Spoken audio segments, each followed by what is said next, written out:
Okay, why don't we go ahead and get started? Nia, do you want me to go ahead and start it? I think I've got it. Okay. Well, good morning, everyone. Welcome to the Chancellor's Town Hall. I'm going to go over a couple of rules real quick. Just right off the bat, my name is Nia Smith, and there are a couple of rules that you guys saw coming in, and so I'm just going to reiterate that so that everyone understands what's going on today. So all participants will be muted by any of the team. So there are 3 moderators here today, and you'll be introduced to them in a second. If any participants want to communicate, that will be done through the chat. You can talk to any 3 of the moderators or anyone that you are available to contact during this time. If any of the participants uses any means of technology to interrupt the normal operation of the forum, the moderators will have the right to remove them from the forum. Please make sure that you are in accordance with the standards of student conduct. Additionally, participants can use the chat function whenever you want to communicate with us. All questions must be submitted through the chat function, and they must be submitted by question. And we will ask the questions in the order that they are received. This town hall was organized by students, and it is for students. So anyone else who would like to ask questions, if you are not a student, that will be taken at the end of the town hall today. There is a cap on the number of students that were allowed into this town hall. So there are 300 max, but there will be a recording available after this is over. So Briana, it is your turn. Thank you, Nia. Good morning, everyone. Thank you for joining us today. I'd like to introduce myself. I am the ASO president for LA Mission College. Along with the other 2 moderators, we have Nia Smith from Trade Tech, and she is the ASO secretary. And then we have Max Jordan, who is the ASO president at West LA, but is currently running for student trustee. Like Nia had mentioned, this idea was brought up by students who have met weekly with the Chancellor to advocate for students throughout the district. We want to thank the Chancellor and his team for setting this up to have students voice their thoughts, questions, and concerns. We want to thank any faculty, staff, and administration who have joined us, but most of all, we want to thank the students who have joined us, and basically this time is dedicated to you. Now, without further ado, let's get this chat started, and Chancellor, take it away. Okay, thank you, Briana, Nia, and Max, and all of you who are logging on. It's really good to have you with us, and I hope that this next 90 minutes or so will be useful to you, and we can engage in a dialogue about what's happening with you. I'd like to hear your voices, hear what's going on with you, and of course, try to provide as much clear information as possible as we move forward. So again, good morning, everyone. I'm going to try to make this a relaxed and conversational, but there are some important pieces of information that I want to make sure that I share with you this morning. So what I'm going to go over this morning, I'll talk a little bit about where we're at, our current status, a little bit about how we're planning to move forward in this organization at our colleges, a little bit about the results of the online student survey that was just completed, and looking externally to the state budget, what we might expect out there, talk a little bit about the commencement, our plans to reopen, how and when we could and should do that, and share a little bit about our philanthropic efforts, if you will, to try to give students the kind of support and technology that they need to move forward. So it's a lot of topics. I will attempt to do that as briefly as I can, and then leave the vast majority of the time open to your questions. So again, thank you everyone for joining us this morning. Let me welcome you formally on behalf of our Board of Trustees, our 9 college presidents, our district administration, our faculty, staff, and all of us who work together to support the success of students. Let me make sure that I share something very, very, very clearly from the beginning, and that is that I can assure you that all those who work at the LACCD, those who I have come in contact with, those who are being engaged with this work to transition, we all have your health and safety and your success in mind. That is guiding everything that we do from the moment that we declared a state of emergency at our district about 60 days ago to this moment now, and to the days and months that may lie ahead. So let me first say and assure you that we've got your back, that we're with you, that you've got this, and that we're all in this together. So let me be very clear and kind of animated about that point for you. Let's talk just a little bit about where we have come and where we are at. Over the last 60 days, we have now transitioned to an environment that was very, very different than the one where we were obviously in before. Previous to this COVID pandemic, we were mostly on ground with staff providing services and support and faculty on ground. About 18% of our classes were online through the online education modality. Well, we closed, as you know, the week of March 16th, suspended classes. We changed our spring break to the week of March 23rd, and the day, Monday, March 30th, we reopened with a whole new imagination as to how we would sustain the academic calendar, how we would keep the spring semester together. And through the absolute innovative, miraculous, and hard work of faculty, professional staff, and our administration, we were able to reopen on March the 30th with now 95% of our courses through remote learning or online education. There are still a handful of courses that impact some students, and I want to be clear about that have not yet fallen into the environment of remote learning or online because they're hard to convert.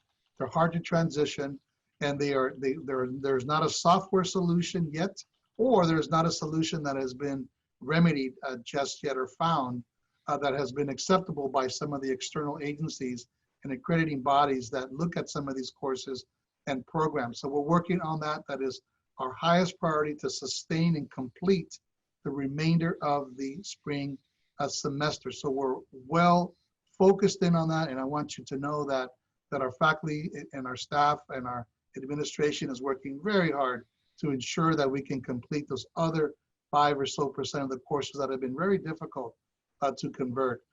So that I wanted to mention that as well. So as we approach March 30th, and we opened on March 30th, and we removed the vast majority of our folks, of our people working on campus, to a safe place. They're working from home. They have appropriate technologies and tools so that we can keep the business continuity of our district moving forward. And think about this, that's almost 10,000 people who are dedicating their lives to the success of students through working safely at home. It's one way to remove the opportunity for community spread at our colleges, but it's also an opportunity, again, to maintain our business continuities. Health, safety have to prevail here.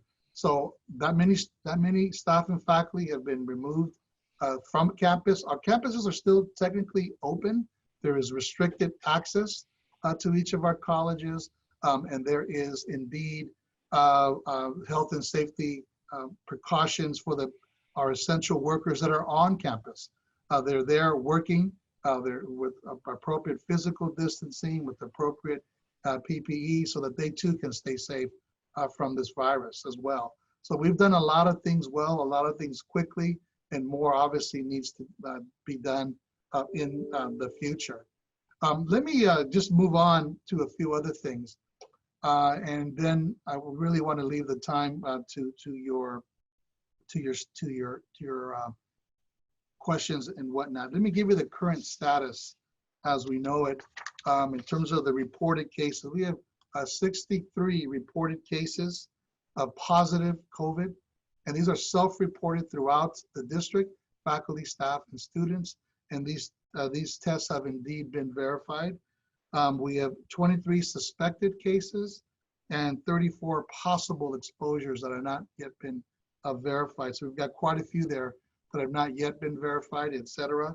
And we've had, sadly, one fatality related to COVID-19. One of our colleagues from the IT department several weeks ago that I announced to the campuses and to the community several weeks ago. So that's the current status. When we will reopen is a matter of a balance between the orders that we get from the state and from our local county, and particularly our local county health department.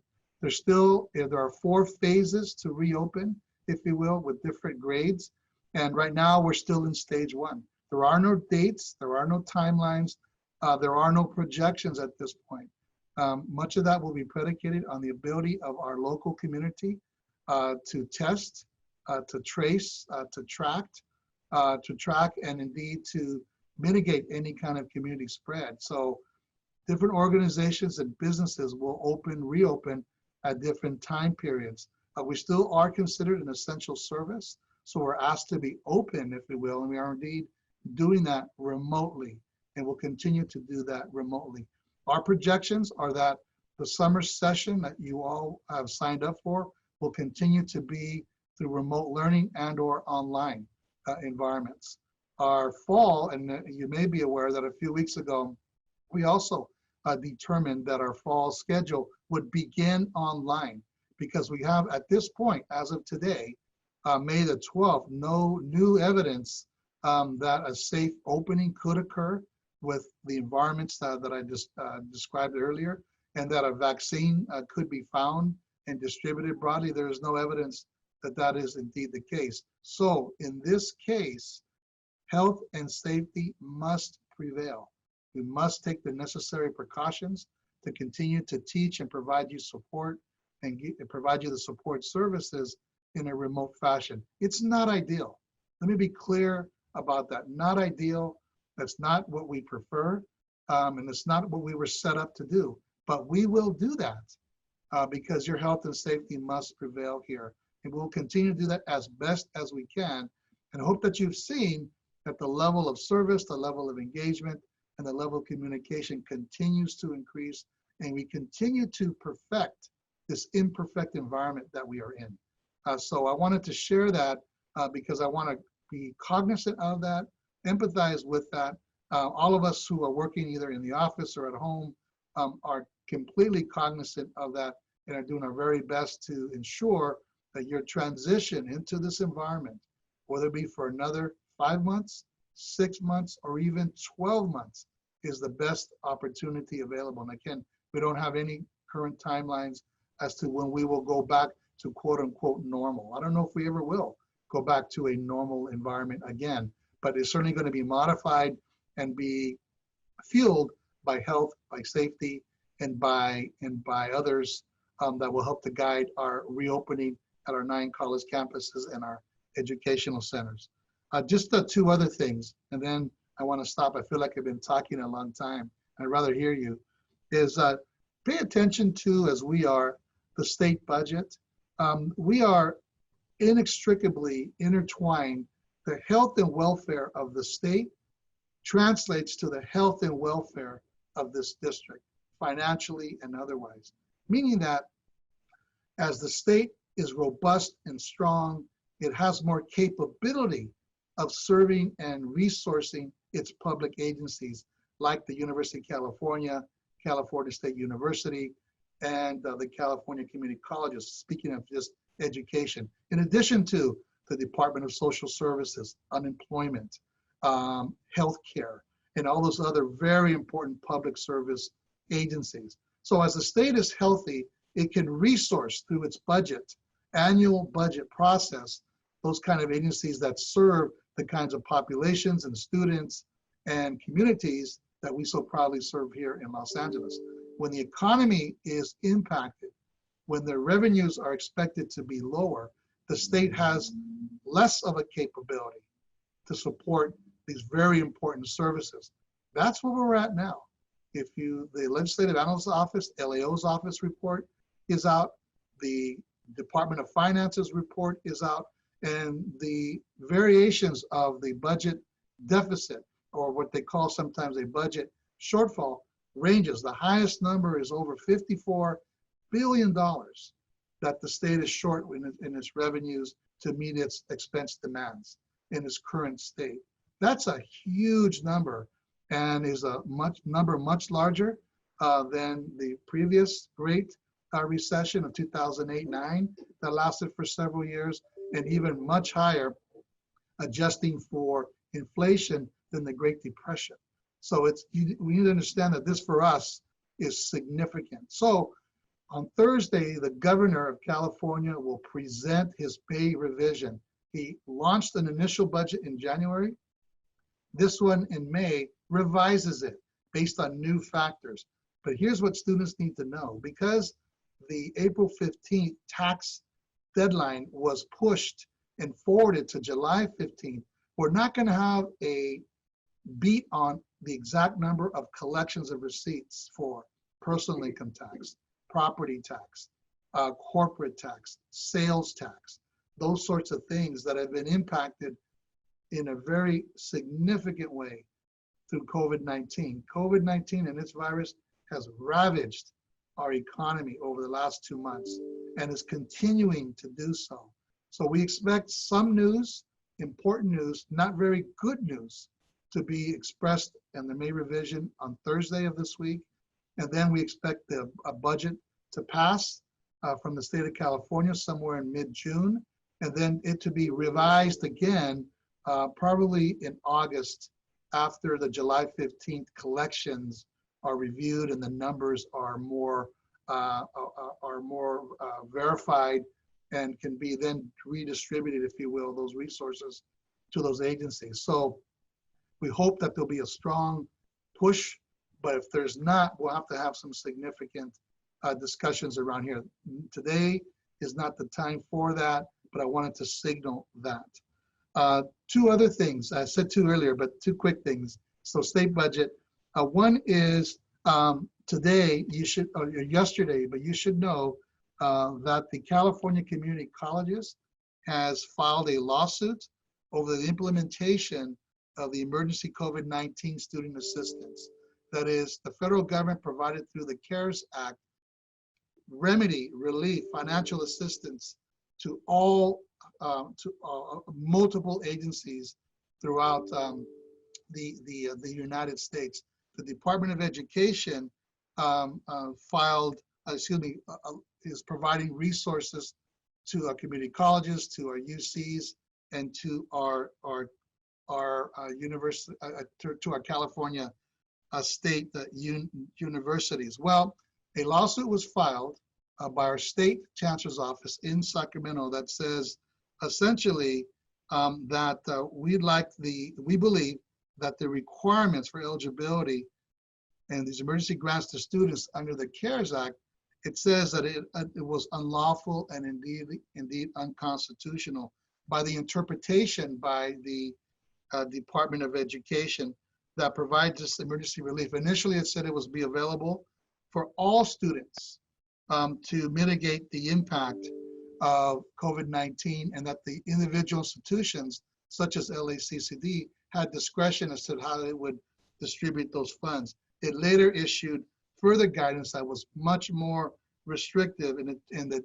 Department of Education took the position that only students eligible for federal financial aid under Title IV of the Higher Education Act could receive federal assistance. That for us leaves out a lot of students at LACCD. It leaves out students some who are veterans, some who are enrollees of ours that don't have a high school diploma. It leaves out undocumented students, and it leaves out concurrently enrolled students. So that's a big number for us. And we support the position of the state chancellor's office.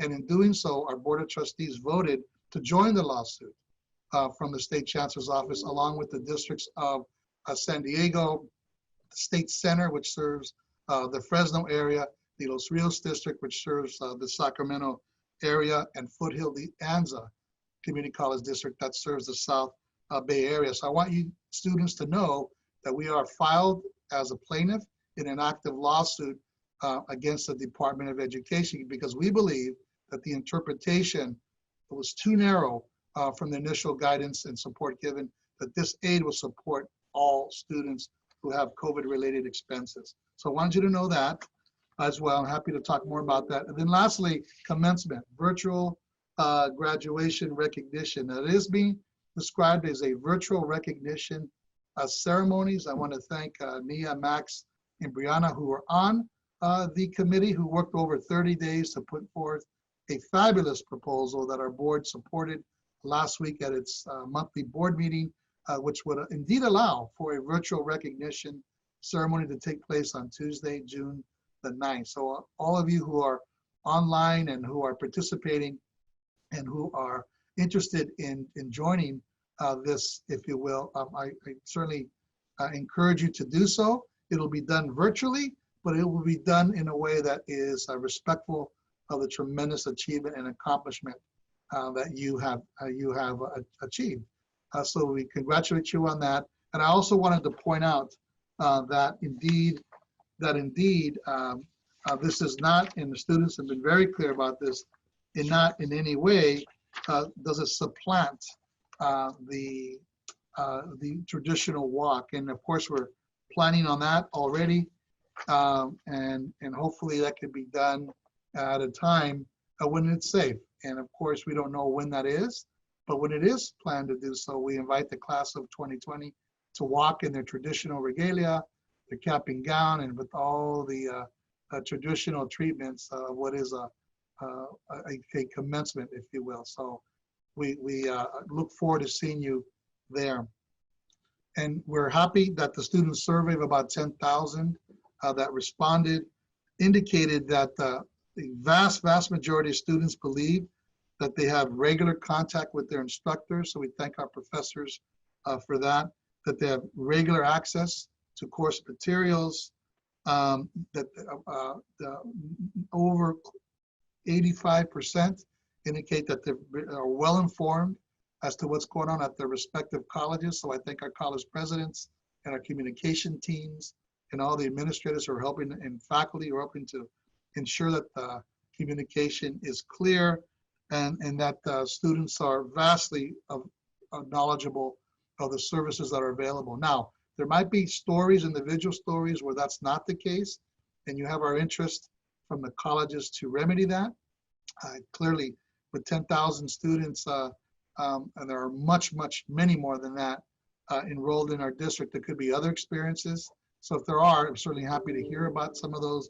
But at least from this standpoint, the survey results came out and verified the effort that we're putting in on your behalf. And last point here is I'd asked the students how they'd like to be communicated with, and 94% said email, another 35% said text. The rest were much smaller. The website, Facebook, Twitter, those are all in the single digits, if you will. So if we're hearing you, and 94% of you are saying through email, we're going to continue to use that. So check your email, so don't miss out on any important communications. So Max, Nia, Briana, why don't I stop there, and then simply again thank the students for hanging in. Thanks for listening to some of these opening remarks, and happy to respond to anything that's on your mind. So let's start with the questions. Love it. Thank you so much, Chancellor. It's an honor to be here and such a great pleasure and learning experience the whole time. So this is question number 1. This was submitted in advance. So the question I wanted to ask is, when the school reopens, would the setup and classrooms and services be different to follow the guidelines of the CDC, if any? And would it be different than before the closure? Yeah, the answer is yes. We will be guided by the guidelines of the County Public Health Department. If they still have strict physical distancing requirements of 6 feet per class, then a class that would normally hold 30 comfortably, if you will, is now going to hold 10 to 12, just because of the physical space. So yes, it will look different as we gradually begin to reopen. What's important here that students recognize is that the first priority courses will be the hard to convert, that need specialized equipment, that need face-to-face, that need hands-on demonstrations. That's going to go first, and we'd like to begin that as soon as possible, keeping in mind and working with the social distancing and the other personal protective equipment, or PPE, that is required both for the students and for the faculty. So it will look different too, that there's going to be quite a bit of self-monitoring that's going on. If any student or member of the staff or faculty feels ill, they should not go to work or report to work, and should stay home if they are having symptoms of any kind of illness, let alone the virus. This spread on this virus is rampant. So we have to do everything we can to mitigate that and whatnot. So yeah, it could look different. And so we're going to ask students for their flexibility. We're going to be as innovative as we can But for now, those courses and those services that can be done remotely must be done remotely until we can get into an environment that is much more normal. The trigger is going to be the campus's ability to track, to trace, if you will, and to test, trace, and to isolate if indeed a breakout occurs, and our ability to maintain the appropriate distancing guidelines, PPE, consistently so that people can remain safe. And of course, it's all predicated on how soon, and we simply don't know, a vaccine can be found. So that's still elusive. It's still not found. The earliest that some medical experts are predicting is Q1 or the first quarter of 2021. So students, we may be in this for a longer period of time than you expected. And this is the same experience that you'll have whether you're planning to transfer or planning to stay with us for the next few years or planning for the world of work. Our world has changed dramatically and quickly. And the first and foremost thing is to remain safe.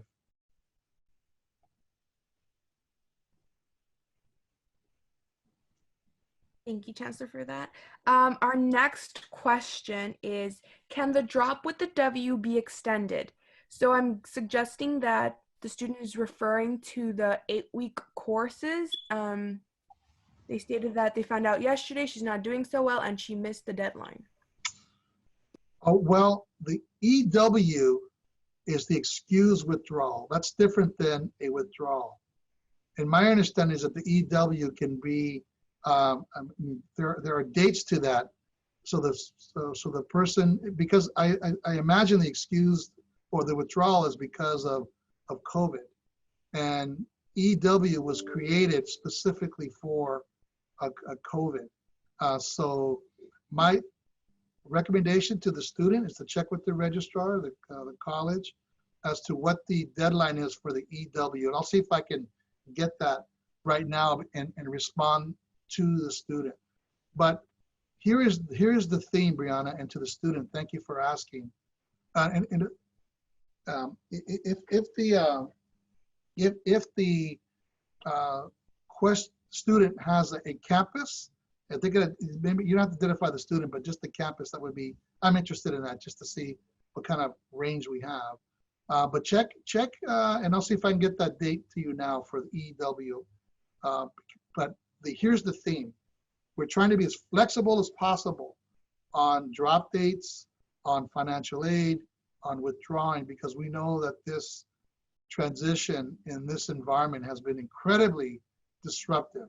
So we're trying to be as empathetic and as professional as we can in providing the kind of environment that is important and allows students to transition successfully.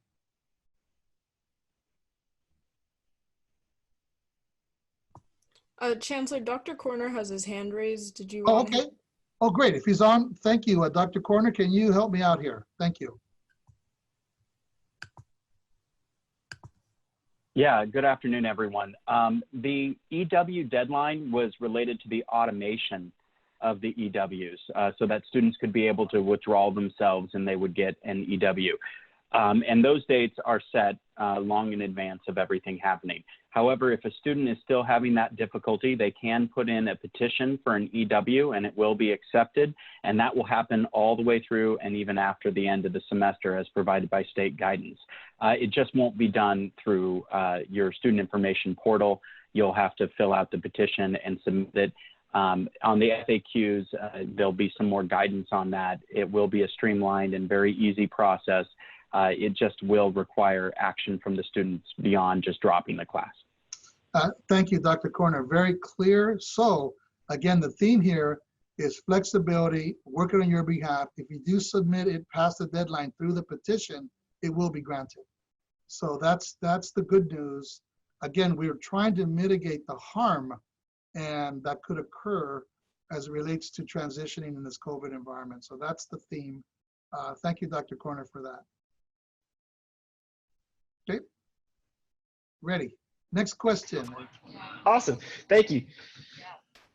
The next Sorry. is, where should one go or who should one talk to for wanting to issue pass, no pass on the class of their choice?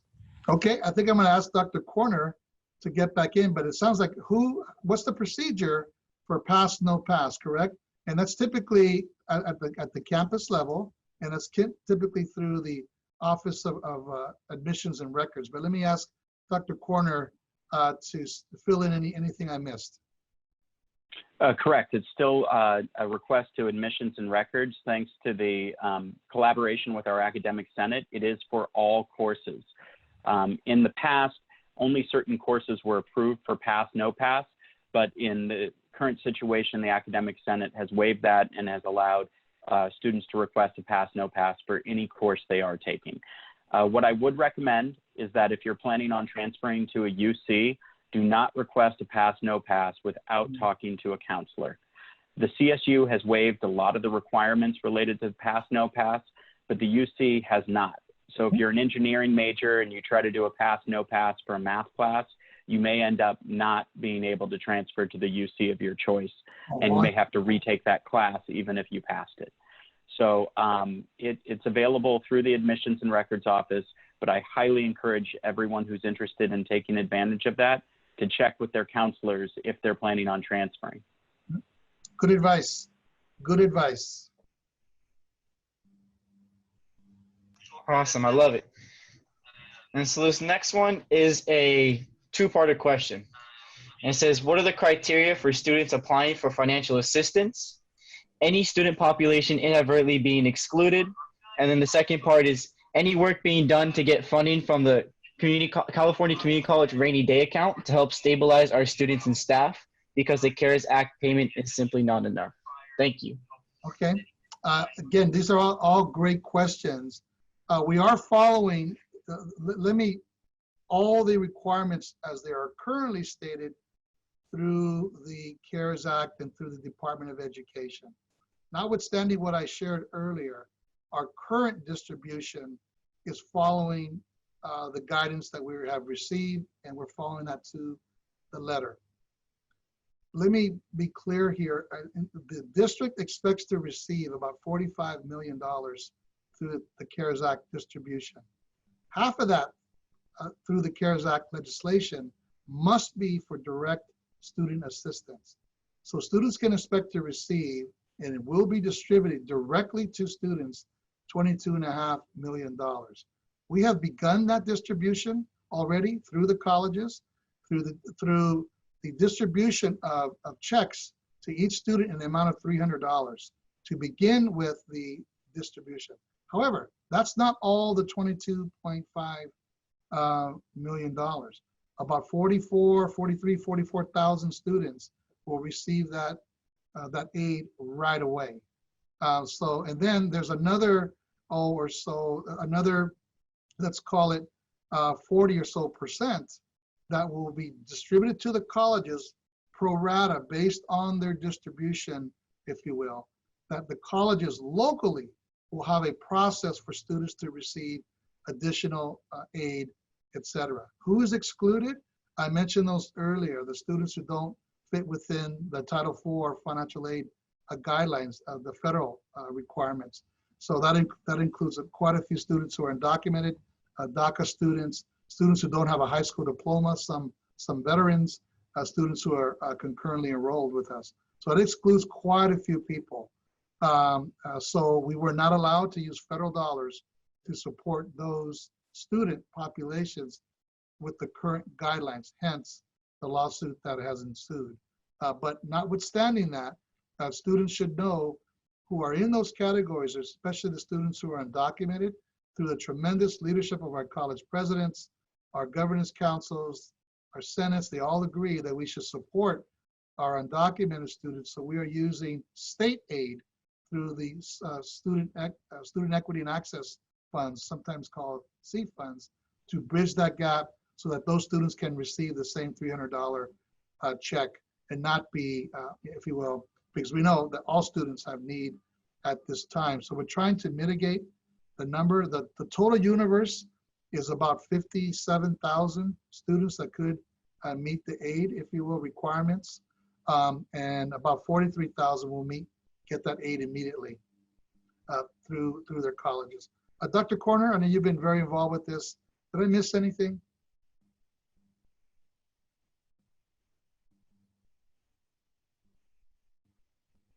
Dr. Corner, you're on mute.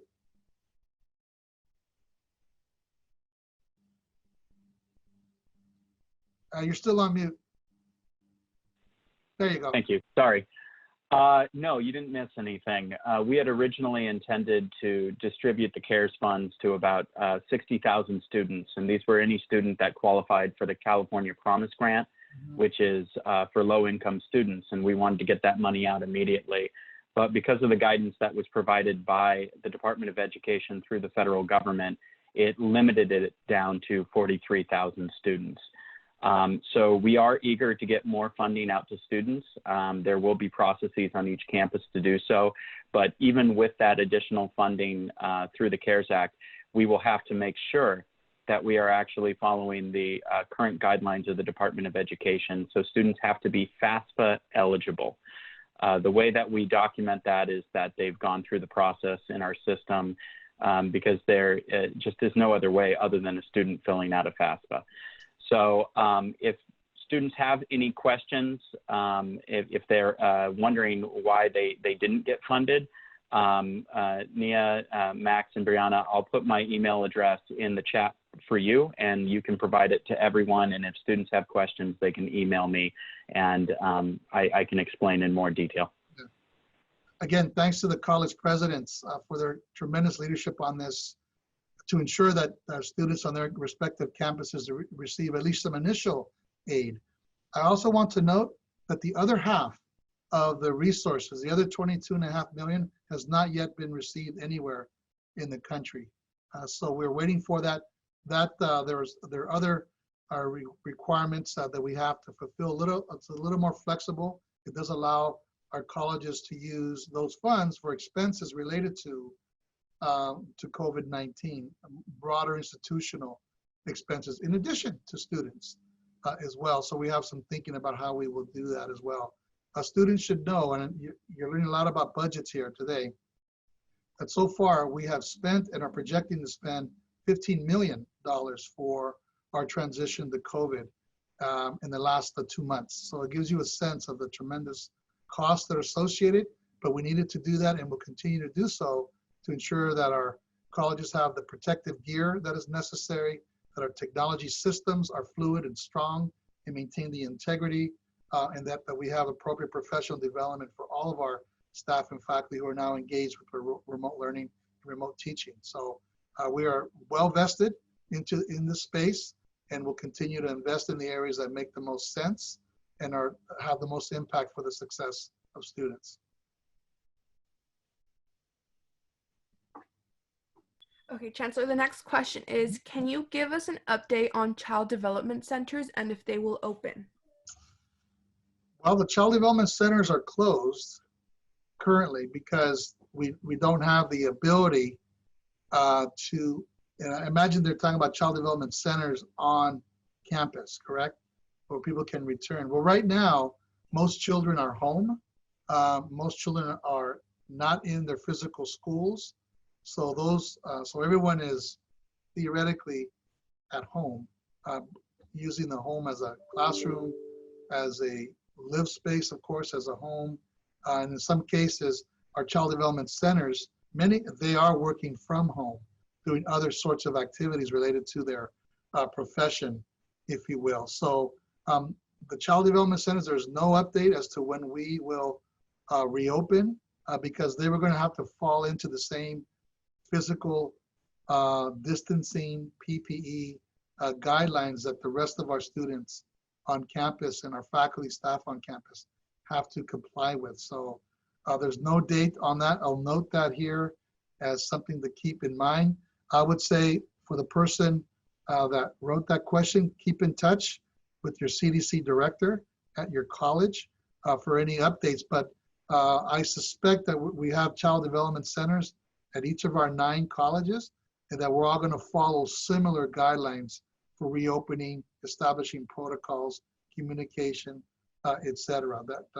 So because we are in the hotbed of the virus, that is Los Angeles, my sense is that we may be slower to rebound, to reopen than other parts of the state because of the high propensity of community spread here that is Los Angeles. But keep in touch with your local CDC director. They're excellent, all of them. Applaud their work. They are really, really good at what they do. And they're keeping in touch with the campus, they're keeping in touch with the district so that we can move together and open safely when the time comes. The next question is, how can I get fast permission for the class I need before the class is filled? I can't answer that. I don't, can someone help me? Yeah, Dr. Corner, good, stay close. Fast permission sounds like a tool that's used to actually enroll in a class. So. Yeah, so I'm not sure specifically what the question is, so let me give the different processes. If you're talking about summer classes and you have your priority registration date already open, you should be able to enroll in classes that are not full. If classes are full, you have to get a permission code from the faculty member, which most of the campuses do have directories of the faculty members' email addresses. If they do not, you can always reach out to academic affairs and they can provide those contacts. That code is digital, so there's no need for paper or anything like that. It can be provided via email. If the question is about overriding prerequisites, that's a little bit more of a complicated problem specific to different students. So that should really be followed up with admissions and records. Thank you.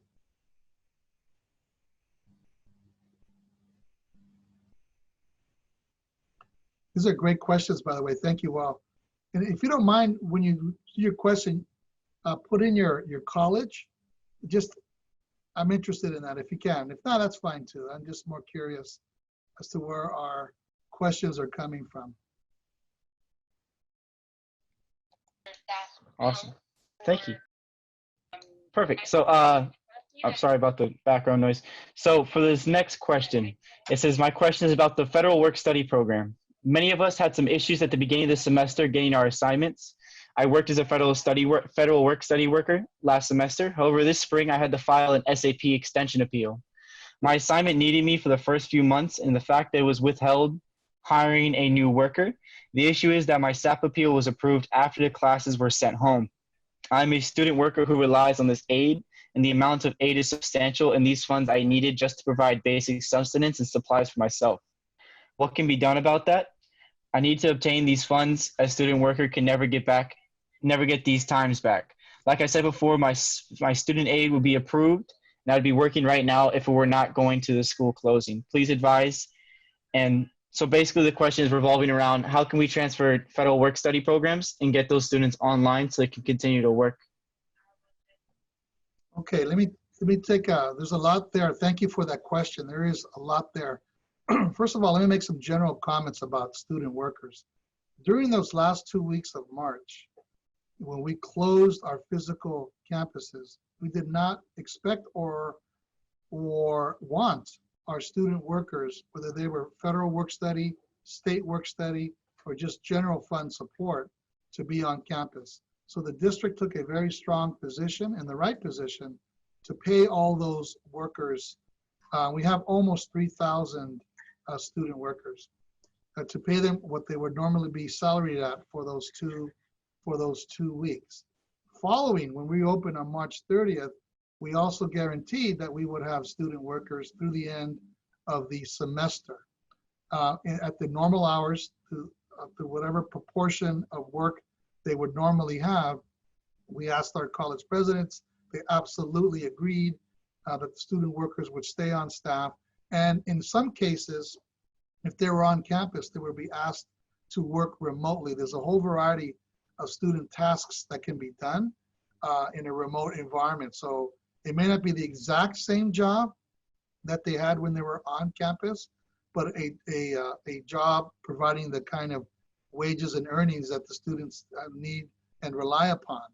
So in other words, there should be no student worker losing their job. If that's the case, please contact the supervisor, and then let somebody know if you are working or are slated to be working or not. In this particular case of federal work study, can you repeat what the challenge is? I'm not understanding why the federal work study is not continuing for the student throughout the semester. Or Dr. Corner, did you catch the nuance in the question? I want to make sure we answer this particular circumstance specifically. It sounds like the federal work study through the appeals process was not approved until after the COVID-19, and so there wasn't a position for the student to go into. That's a real specific situation, and I would recommend that they follow up with the college. Yeah. So I would say the financial aid director, coordinator at the college follow up with that, because the intent is if they're eligible for federal work study, then we could have them do an assignment. There's plenty of work to do. And our students are our best ambassadors. I know many students are calling other students, ensuring support for them and driving them to resources and pointing out the many aspects of resources that our colleges have so that they can stay sustained and do well during this time period. So the student also followed up with me as well, and he said he spoke to the financial aid office and the advisors at financial aid and said they weren't able to do anything for his situation. Is there anyone else specifically that I can help connect him with? Well, the financial aid offices, they're very thorough, they're very professional and whatnot, but there's always an appeal, if you will. So I would say if the student wants to continue to discuss this and have this re-examined, there usually is a dean of student services or something like that that the financial aid office reports to. So I would have that person communicate that and then see if there's anything that might be done. There's always a chain of command, if you will. And of course, I want you to know that that we always look to find solutions for these particular matters. And we're very good at troubleshooting and at problem solving, but there always is an opportunity to take another look and see if something more creative can be done within the limits of law and limits of what can be done. A good question. Good question.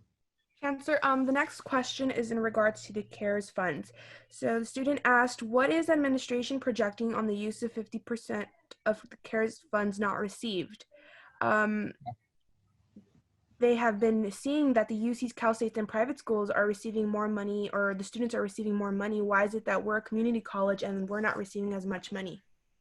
Well, that's true. Community colleges don't receive as much money as the UC and the CSUs. And there's a lot of parts to that question. And here's why.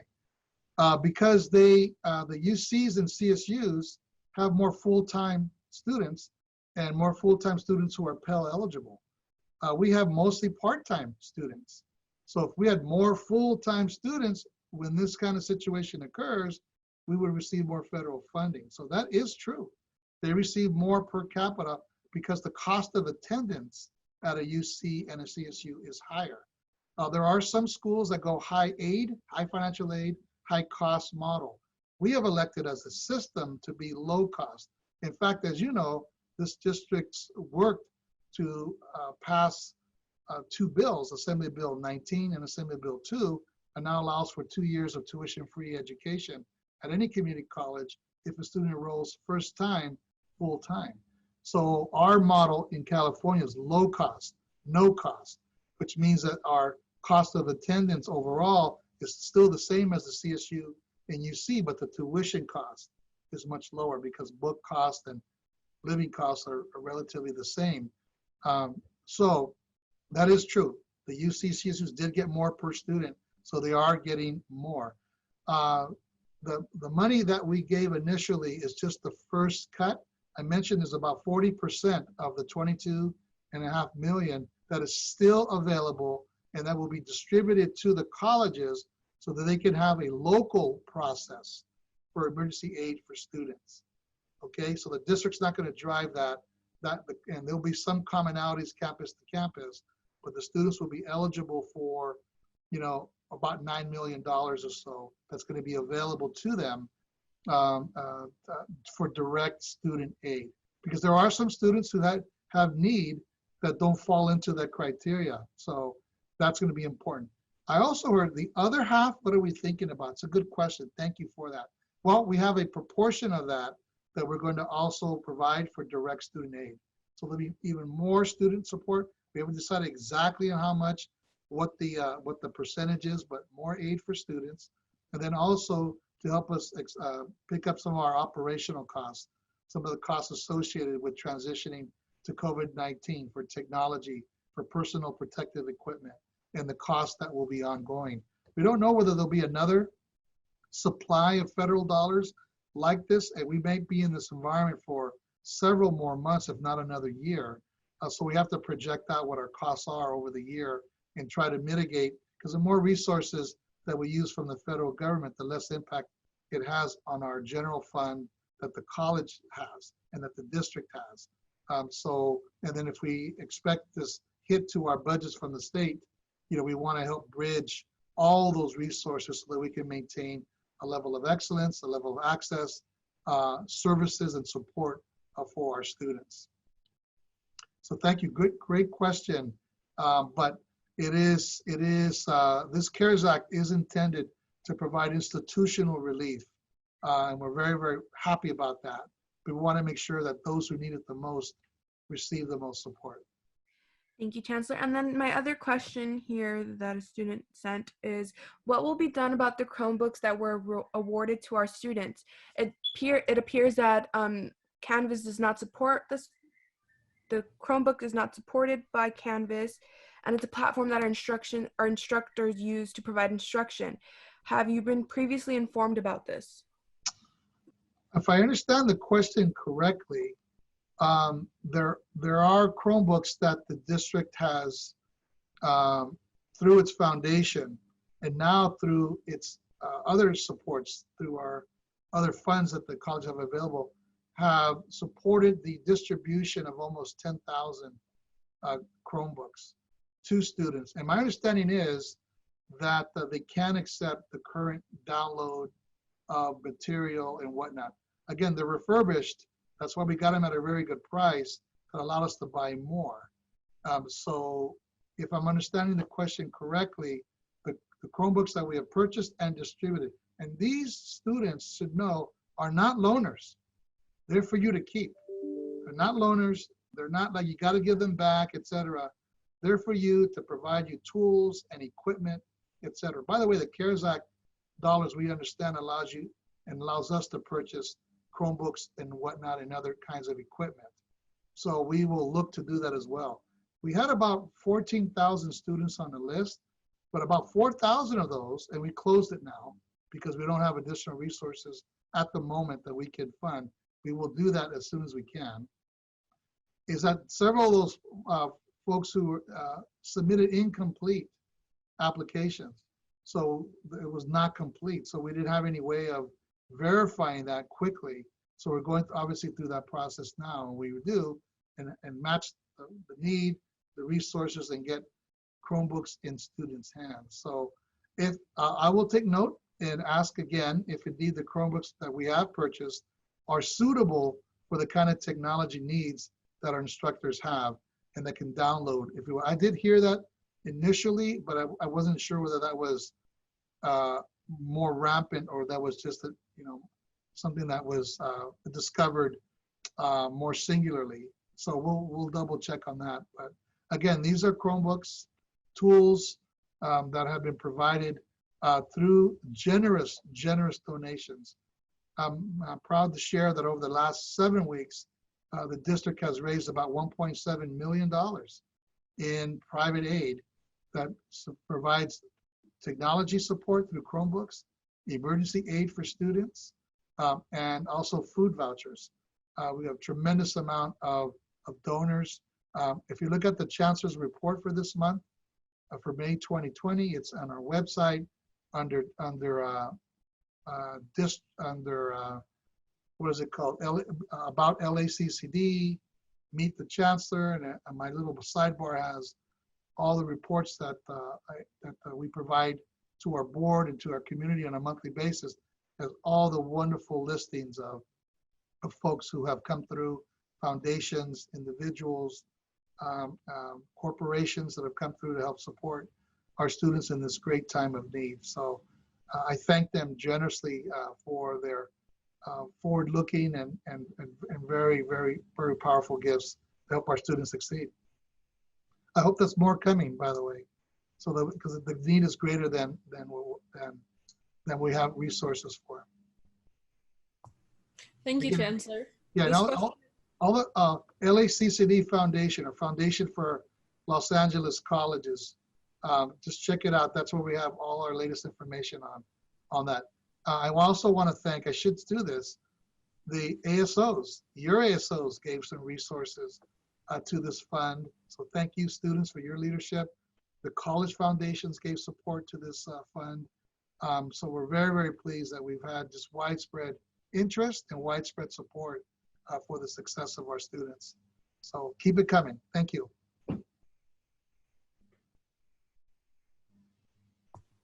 This next question is from LABC. My question is financial aid, how it was affected by dropping a class for the EW. I couldn't do it all online because I have 2 kids at home. I now owe money. What will be done?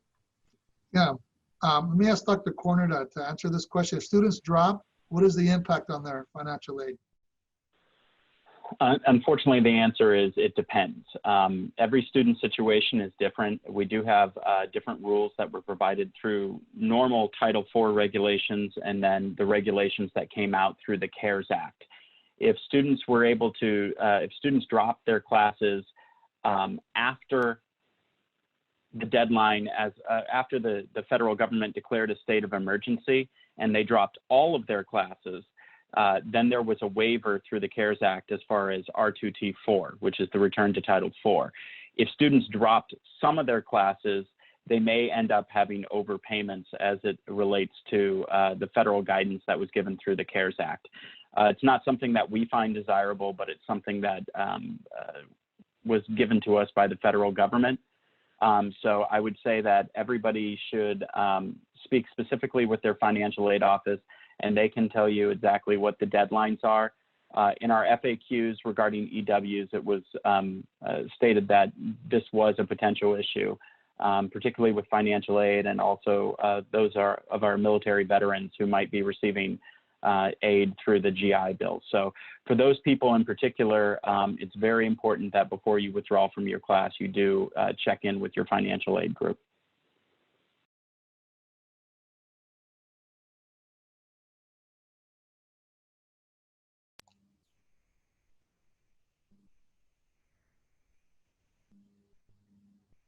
Thank you so much. So this next question is from, all right, cool. So when colleges are able to reopen, will the physical distancing guidelines promote more sections to be offered to serve various student needs? A good question. It's one that, if I understand the question, if the physical distancing guidelines are intact, we're envisioning that that we're going to have that same class, one class, let's say 30 for example purposes, is going to have to meet 3 different times and cleaned in between, and each time it'll have 10 persons. So it's going to be not very efficient, if you will, but it'll be safe if those are indeed the guidelines and are allowed to return. So that's part one. That so our faculty understand that it's going to be not quite as efficient, and we'll have to find a way to support our faculty during this transition for those classes. Again, the first priority will be those hard to convert classes.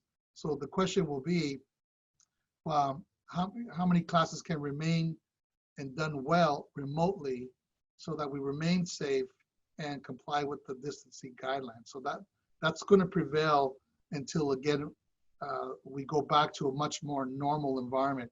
This reopening is not going to be normal. It'll be done in phases, and it'll be done for very specific courses first.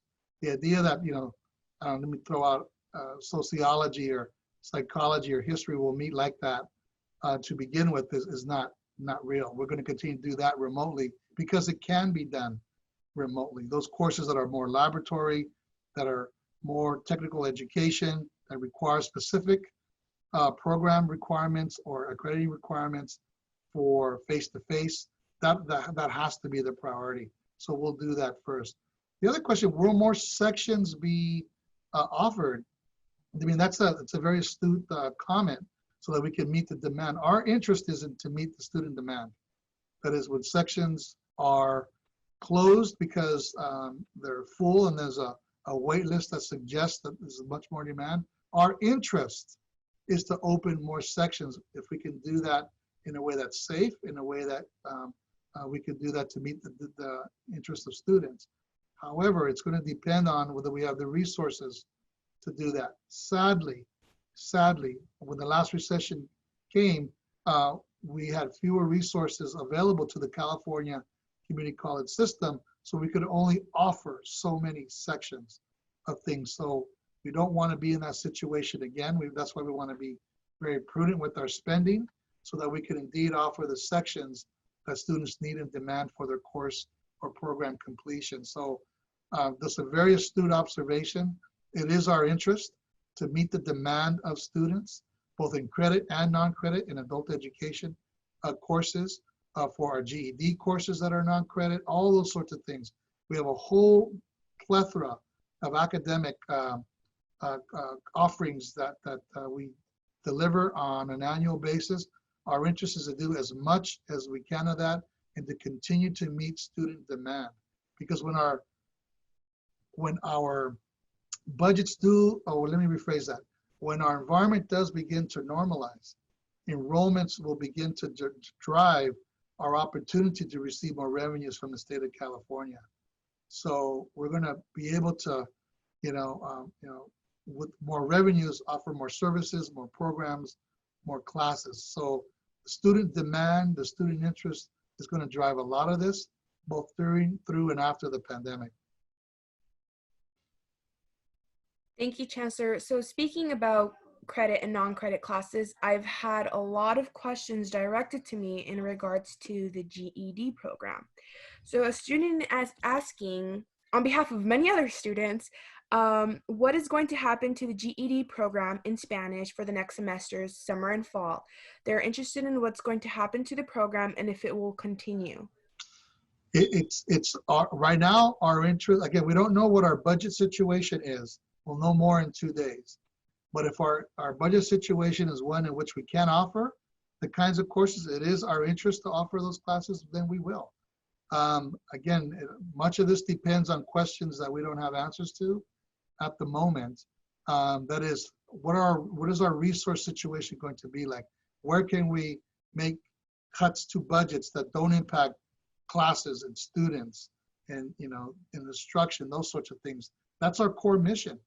So we've begun that exercise, and we know, the college presidents know what their budgets are, and our district has a overall district budget. So I don't have a specific answer just yet. And our next town hall, which could be several weeks from now after the May revise, we'll have a better sense of where we're at, and we'll communicate as to where we are at. We're planning for multiple scenarios meaning a flat budget. We don't expect to get more money during this pandemic. Overall, we don't, because the state revenues are down, and also a 5, 10, and 15% revenue loss. And next week at our district budget council meeting, or actually it's this week, excuse me, we'll be talking more about that. That's our monthly shared governance district budget council meeting.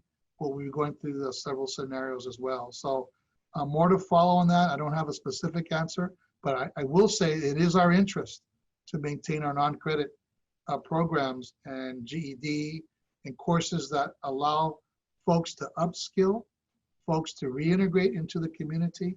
We do expect quite a bit of folks to be unemployed during this time. We are the system that embraces, integrates more folks who are underemployed, unemployed, who are dislocated than any other system in the world probably, but certainly in California.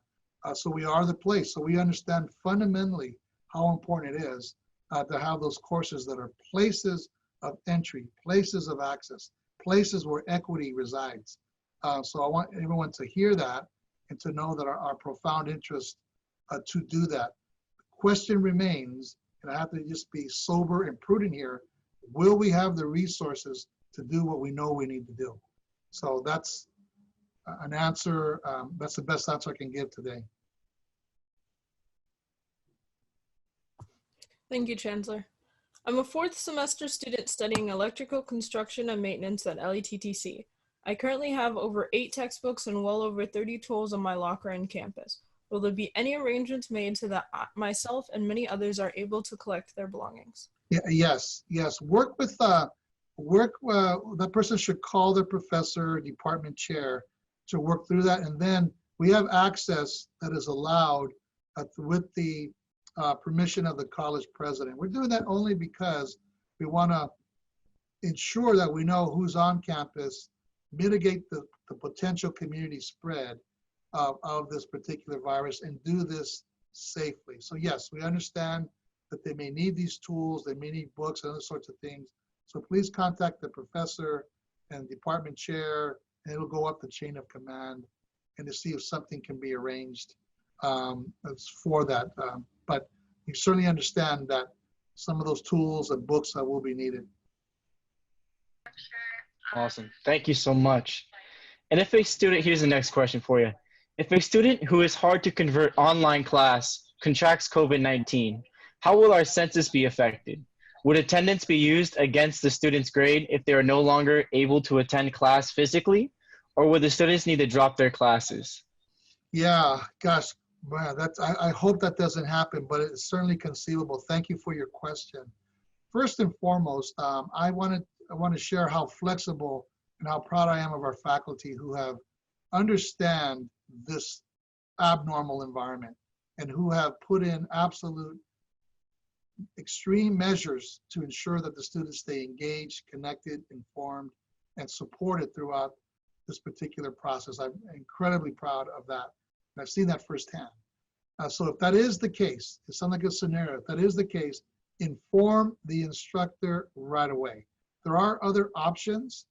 That is an incomplete might be an option where the student retains their academic standing and then completes later in a given time period the requirements to complete the course, and then the grade that they got the course, the grade received in the course would be on the transcript ultimately. But an incomplete is one way to do that. But I would say before a student drops a class for any reason, contact your instructor to see if there's some way to do that.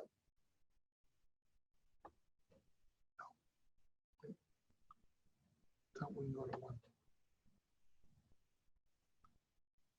Okay, so yeah, Dr. Corner, did I miss anything? Is that the best advice in this situation? I mean, contact the instructor right away. An incomplete is an option. I think withdrawal should be the last option if you could hold on to 12 weeks of instruction that you've done already. Agreed. And as we said, the deadlines for the EWs have been extended even beyond the semester through petitions. So if a student does take an incomplete and then realizes that it's just not working out with everything else that's going on related to COVID, they still have the opportunity to avail themselves of the EW. So 12 weeks in, particularly if you're in those classes you need for completion, I would still try to finish. The faculty are being sensitive, and if you have trouble getting a hold of the faculty, reaching out to academic affairs, the department chair or the dean are always good ways to make sure that you can get a hold of who you need to make sure you get that incomplete. Yes, thank you. And I know there's still lots of questions, so if we need to extend some time, let's keep going. If you can hang on, those who can hang on, thank you. I want to do this as much as possible. Chancellor, the next question is regarding where this recording might be found after we're done. Quick question. Let me go on mute for just a second and ask.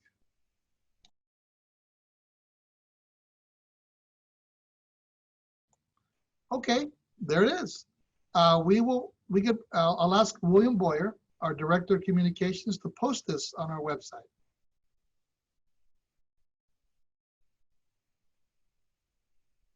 I don't know if Mr. Boyer got on. I know he was trying to get on, but yeah, that's okay. We're happy. Yeah, we'll post it on our laccd.edu website. Thank you.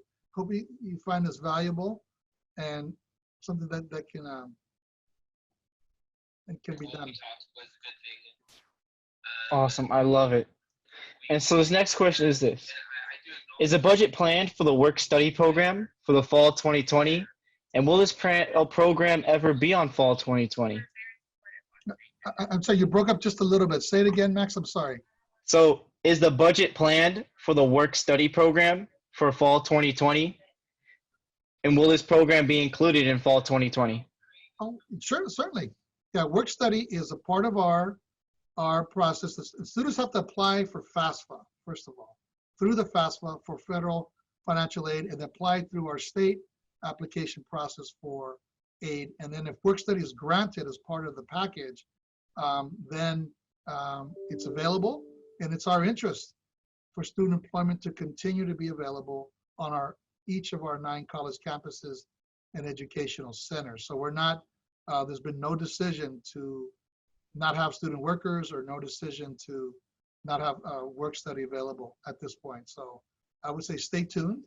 Again, there are almost 3,000 student workers providing tremendous support to our professional staff to engage in a whole variety of activities that hopefully align with their professional goals. Just a little private comment. I began as a work study student and was in an educational office as an engineering student and found it to be incredibly useful to my ultimate career goal. So not only was it important work, but it also helped me to think about what I might do in the future. So we all value, college presidents value, our staff values the role and support of our students. Chancellor, we have a student. His name is Michael, I believe, and he has his hand up. Can we go ahead and address that student? Let me unmute him. Can you see it? Yes. Hi, Oh, hey, Michael, how are you? This is our former student trustee. Michael, how are you? LA Mission College. good sir. I just wanted to publicly thank you for your leadership, and I just wanted to say, even though that none of us like to go through this changing time, I am just so thankful for your leadership, and I applaud all of our students, and this is the reason why we're the number one community college district in the nation. So I just wanted to take this time to publicly acknowledge you and to thank you for your wonderful leadership. Thank you, Michael. Michael Griggs, student trustee and always part of our LAC City family, working with us at LA Mission College. Michael, you have demonstrated courage and absolute forthrightness and incredible can-do spirit and everything that you have encountered. And you are a role model to me and to so many others throughout our district. So I appreciate our friendship. I appreciate our connection in ensuring that our students have the support they need to be successful. So thank you for your continued connection to our district and for your service to our students. Thank you, Michael. Great to hear from you. Thank you, sir. All right. Thanks. That was nice.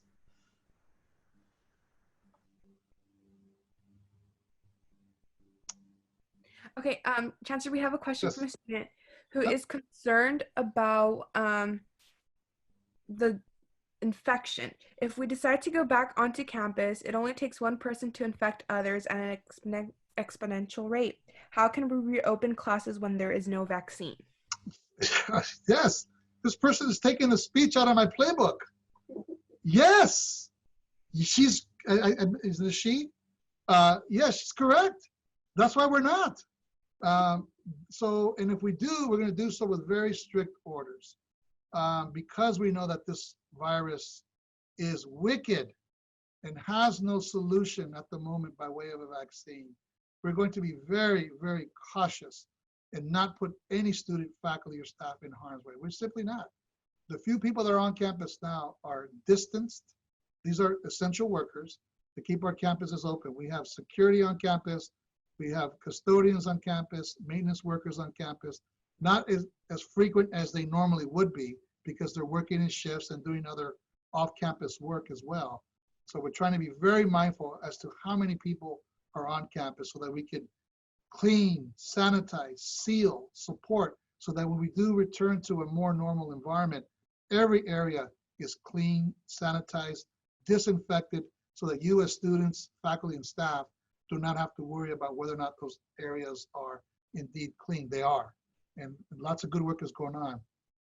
We still have construction workers, through our wonderful bond and generous support of our community that passed in 2016. All 9 colleges still have major work going on to renovate, to construct, and to open facilities, as planned. So we're continuing to move there. Those workers, our Building and Trades Council colleagues, workers, have appropriate PPE, personal protective equipment. They're socially distanced and are continuing their work in a very safe way. So the student question is precisely on point. We're not going to put you in harm's way.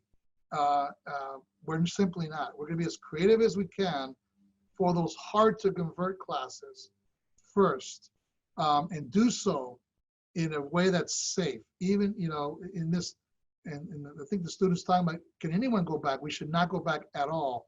Well, we're trying to balance health and safety being the primary reason, with some appropriate distancing, PPE, and other requirements to allow some of those courses that just can't finish to indeed finish, because there are program requirements. So the last thing we want to do is just drop those classes altogether and say a solution can't be found.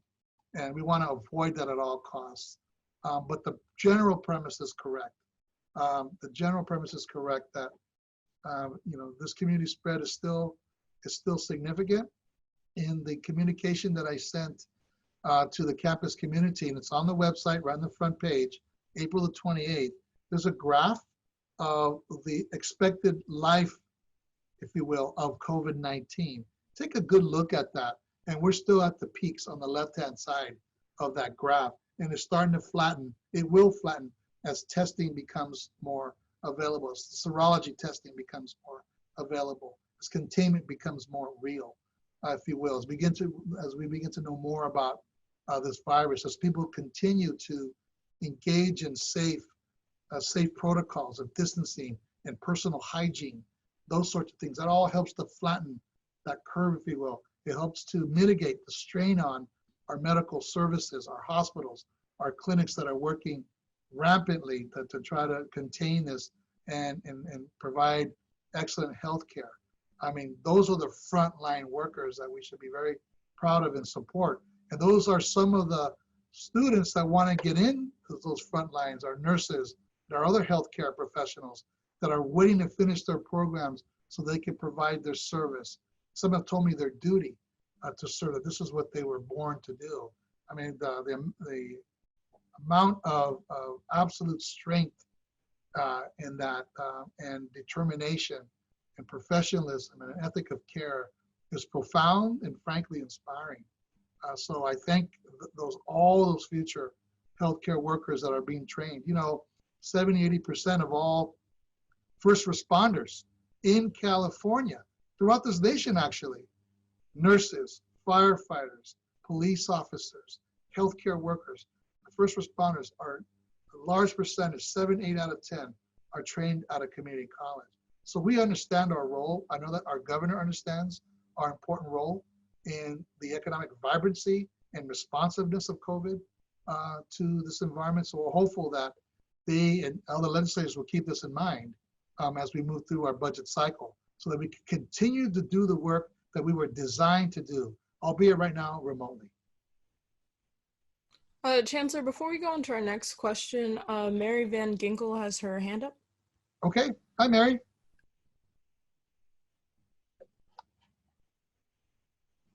Mute. Hi Mary. Hi, how are you, sir? I'm well. How are you? I'm doing fine. You know, 'cause I just want to let the students and the student employees know that there is unemployment benefits available to them for a short amount of time. All they have to say in their comments of why they're filing for unemployment is that they are experiencing a lack of work due to a national tragedy, and we won't deny them. We will push them through. Okay. That's all. Mary, can you say that again? Say that again. This is so important. Please say that Okay. again. That student employees are eligible for unemployment benefits for a short amount of time. What they're going to say in the comments, if they ask why they are applying, that they are experiencing a lack of work due to a national tragedy, and my people won't deny it. We'll push it on through. Mary, thank you. Excellent for following up. Sure. And excellent, excellent. Thank you so much, Mary, for weighing in. You're welcome, sir. So the All next right. is kind of a two-parter. Will campuses only open after a vaccine/cure has been made available? And if so, anyone who wants to enter campus will have to provide a proof of vaccination. And is there a blueprint we can see going into level 3? Yes. Let me answer the last question first.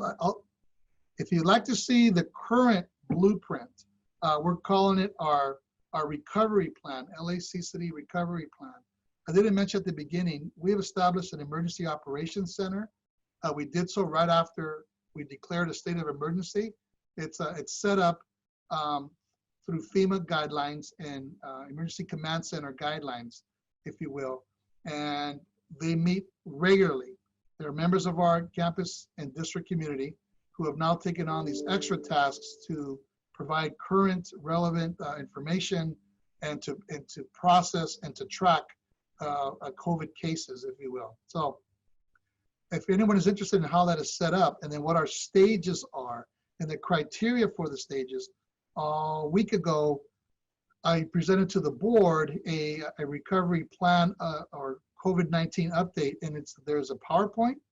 And again, if students go to the laccd.edu, click on About LACCD, and then click on Meet the Chancellor. Under the left-hand bar, Meet the Chancellor, there's something that says Chancellor's monthly reports. Click on that, and on May 2020, you have both my report as well as this PowerPoint that outlines it all. It's several slides that talks about stages, criteria, etc. It's important to note that there aren't timelines or dates associated with those stages, because this will all be governed by health and safety guidelines, which really relates to the first part of that question. Our campuses were more normally reopened when there is a vaccine and whatnot. We still have not worked out exactly the protocols of what students will need to do, because we are months, we believe months away from that. That is, whether it's self-monitoring or some kind of proof. We have to always balance health and safety with personal information and safeguarding personal information. We have FERPA, HIPAA, all kinds of guidelines that we must follow to ensure privacy and those sorts of things. So we'll have to balance that against the visceral health and safety of somebody coming on campus that could be quote unquote infected. The challenge is that there are many carriers who are currently asymptomatic. And that's been the discussion that, nationally that we have not yet been able to resolve. There may be carriers that are not demonstrating symptoms of COVID with the fevers or with the bluish lips or with the difficulty breathing, if you will, those sorts of things, and all those other kinds of flu-like symptoms in some cases that may be indeed COVID carrying but are unaware of it. And the other issue becomes the frequency of this testing. That testing is only good for that moment in time. So if you test the night before, conceivably you could have the opportunity to receive it and contract it overnight and then go to school. So again, these protocols, they are within the bailiwick, the purview, the support, the questions that must be answered by our Emergency Operations Center, and protocols that are being established now so that when we re-enter into this new environment, we will be safe. That's the most important thing, to ensure that we're doing everything that we can to be safe, to be prudent, and not put students, faculty, and our professional staff or administrators in harm's way. So you should also know that we are involved, the district, with the reopening discussions with the City of Los Angeles and their task group, with the County of Los Angeles, the Public Health Department and their task group, and also the State Community College Chancellor's Office CEO or task group that includes CEOs, myself and others, in reopening and the whole discussions around that. So those protocols, procedures, etc., will be enveloped as we're going forward. So thank you for the very thoughtful question. But the theory here is no harm to anyone, as much as we can, balancing the environment that should be safe for all. So if there are more questions, let's keep going here. I love it. All right, so here's another one from one of our students. And it goes, if a vaccination reaches us in aid, what would happen to the people that respectively decline the vaccine due to personal, religious purposes? Would they get the options to take a class online that is only to be, even though it's only to be taken in person? For example, microbiology, where it's strictly in person due to the lab. Yeah, thank you for that question, for the very thoughtful question from that student. We don't have an answer right now. I don't have an answer right now. How do we balance personal beliefs with health and safety? Whatnot, because, and can a course be done both, in a fashion in which it is both online, if you will, live,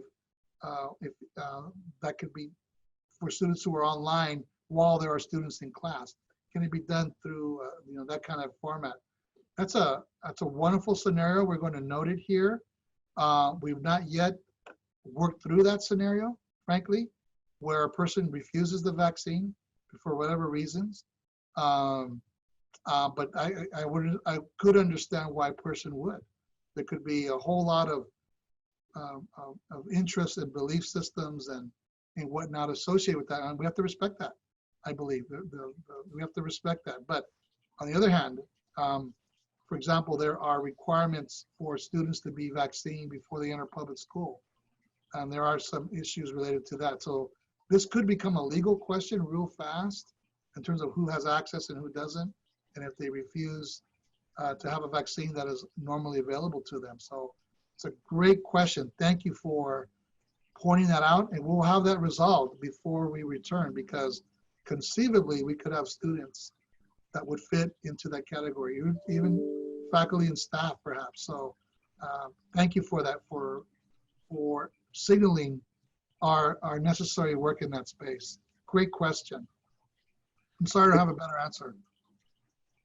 This is a sign language interpreter. I've been interpreting for about an hour and a half now, and I'm out of time for providing services. If we do want to continue, I'd be happy to continue, but I do need to take a break. Okay, so should we take a break?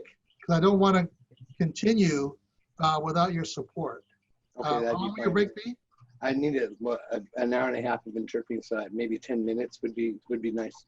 A 10-minute break if we can reconvene after that. And I do apologize for interrupting. No, thank you. Why don't we do this? Let's take a 10-minute break, and then I'll get back on in 10 minutes, and we'll go to 1:15.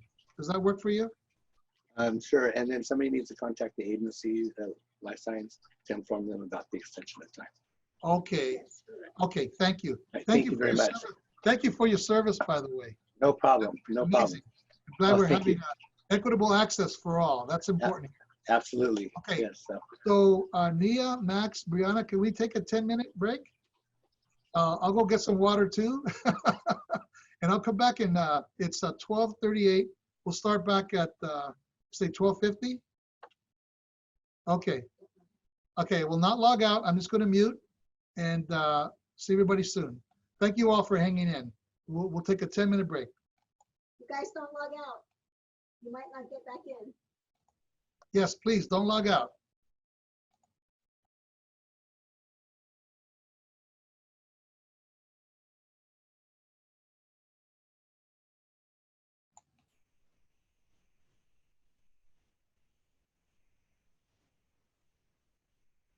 Hey, Max, I'm back. Nia, I'm back. Briana, I am back. Whoop, whoop. You're doing a great job, by the way. How are you, sir? Hey, I'm just hanging. I'm just trying to follow you. We're trying to get all of the students' questions answered, but there's so many questions. I know. Well, it sounds like we'll have to do this again in a few weeks. I think so. I think That's so. fine. This is actually really fun. I'm really enjoying this. Yeah. Happy to do so. And you know, if this is useful to our students, fantastic. We're happy to help.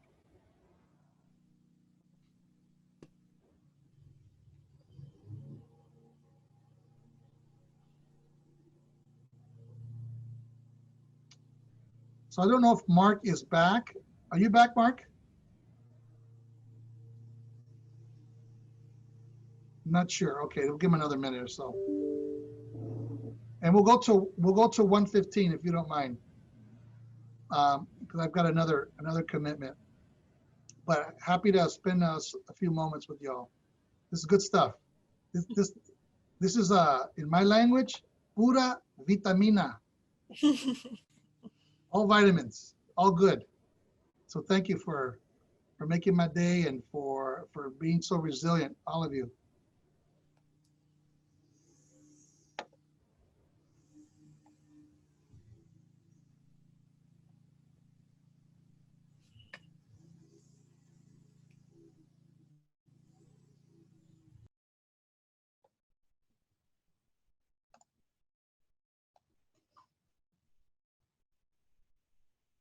Do we know how many questions we have roughly in the queue so I could make my answer shorter? Just roughly? Ballpark would be like 10 between the three of us. Okay. So I will, yeah, okay, I'll try to get through as many of those as I can. There's Mark. How are you, Mark? Good to see you. Thank you again. Thank you. I'm proud to have you with us. Proud to have you help us communicate the message. And again, it's just, I'm proud to have you with us. Thank you for helping us share the message. No problem. It's my pleasure. Okay, estudiantes, let's do this.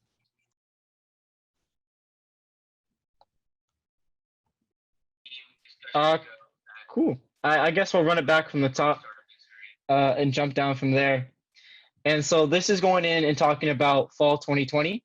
Yeah. And this is, will there be an option to take Zoom online classes to have a similar experience to being in a normal classroom?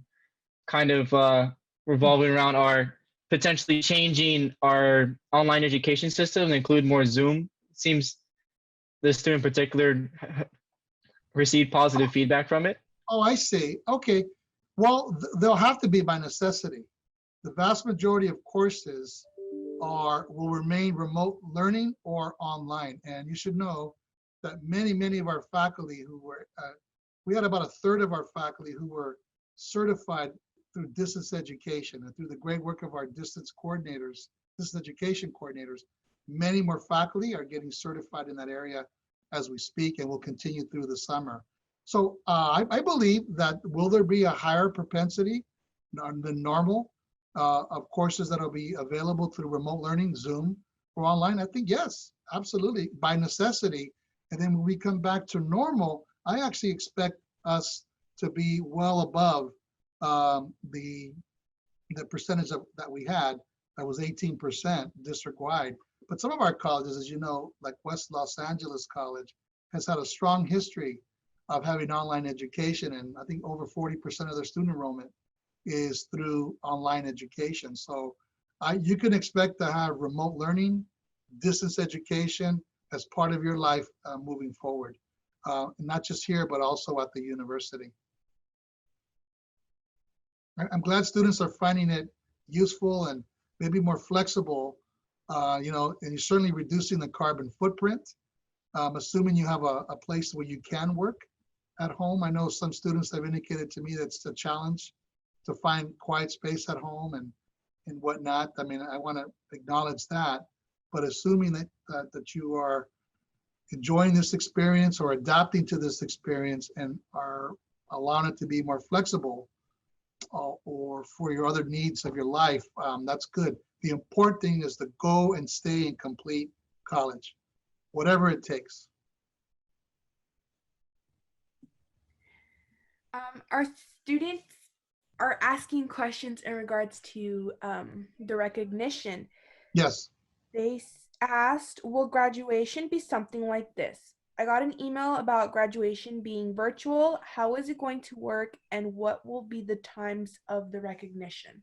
Okay, it will be on June the 9th, and several recordings will happen now of speakers, our board president, our trustees, myself, college president, academic senate leaders, etc. Those who normally would speak at a ceremony are taping their pieces now. In addition, students will be given specific instructions to send their name, photos, a small reel for a period of time in which their name will be presented, if you will. And it's all going to be done on June the 9th, and specific times at each college will be given. So the idea is it's going to roll like a video where all these chronological activities occur, including a speaker. And then when you get to the college ceremony, your college president will speak, and others who normally would speak will speak.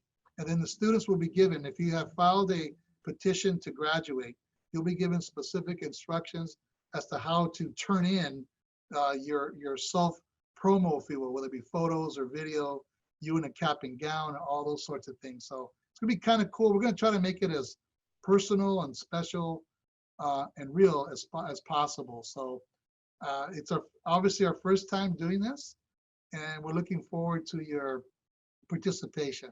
It's the virtual walk, if you will, that will precede the walk that will happen when it's safe to do so. Please do it. You'll feel really good about it. Celebrate your accomplishment. Thank you, Chancellor. The student says, I'm eligible for financial aid, but I didn't receive $500 because I spent 75% of units. However, I have appealed and got approved, and then my financial aid was approved as well. I sent them a message and they told me that the $500 scholarship is closed and I cannot receive it. I believe they're asking for help. Yeah, so it sounds like they need to speak to their financial aid office at the college to find out what exactly occurred, if there's any remedies or any opportunities to appeal that. Is Dr. Corner still on the line? I know I've kept him much longer than we've got college presidents on the line and all bunch of folks. Yeah, this one seems a little bit complicated because he's referring to a scholarship in addition to financial aid. So I think we'd have to take it offline. Okay. He can feel free to email me and I'll make sure he gets to the right person. Thank you so much. Thank you, Dr. Corner. Yeah, thank you for redirecting. It sounds like it's a very specific situation. And again, we try to do everything we can to be as flexible and as inclusive as we can in taking these student matters into consideration. Absolutely love it. Thank you so much. So this is another question about our mental health services. So is there a way that we can have our mental health counselors use a messenger service online to provide therapeutic intervention to our students? Many of our LGBTQ plus community are sheltering in places where Zoom and phone calls aren't practical for their use, much less their safety, because some students I know are in households who aren't accepting of them. Yes, thank you. Wow, that's a thank you for that question, for making that circumstance very known and very visible for us so that we can indeed address it. The use in general of telemedicine or computerized support of healthcare, including mental health, is something that is going to continue to grow and be more available during this period. It has to be. We have to find new and innovative solutions to what we know are some recurrent issues. Mental health is a recurrent issue. You all received a note from me recently, specifically to students about the importance of mental health, the importance of monitoring, and where some resources could be available. So I'm going to ask this particular question is one that I will ask our team at the EOC, at the Emergency Operations Center, to diagnose and to triage and to find a solution towards, because indeed, if the typical solutions of a telephone or an email don't work, then we need to find other ways to do that so that privacy can be ensured, that access can be promoted, and that the student can receive the services that they need. So thank you for raising the profile of this circumstance. It's probably much more common than we think it is. Our current system does not allow for that, and we need to fix that. Our current system is traditional online phone, if you will, sort of telemedicine.